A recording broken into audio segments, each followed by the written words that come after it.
maestros en la vida, ¿no?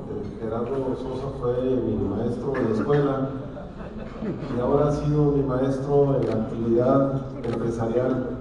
Y quiero reconocer a un hombre que se ha distinguido por enfrentar con decisión los retos que le ha presentado la vida y que ha salido adelante en provincia. Ha sido un ejemplo para nosotros.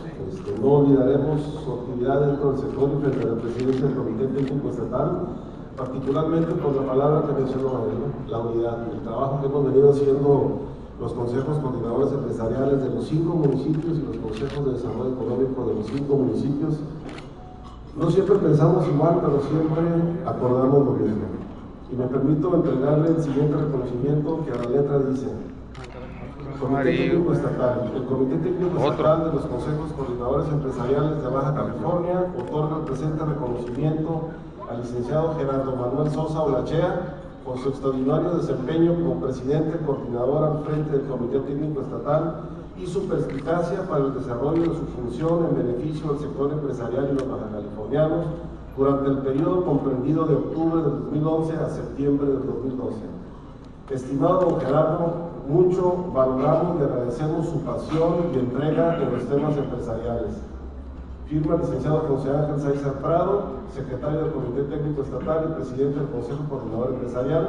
Arquitecto Wenceslao Martínez Santos, presidente del Consejo Coordinador Empresarial de Ensenada. Un servidor, Mario Escobedo, tesorero del Comité Técnico Estatal y presidente del Consejo Coordinador Empresarial de Tijuana, así como la oceanóloga Rosa María Plasencia, presidenta del Consejo Coordinador Empresarial de Playa del Rosarito, que no pudo estar aquí el día de hoy porque recién se estrenó como abuela.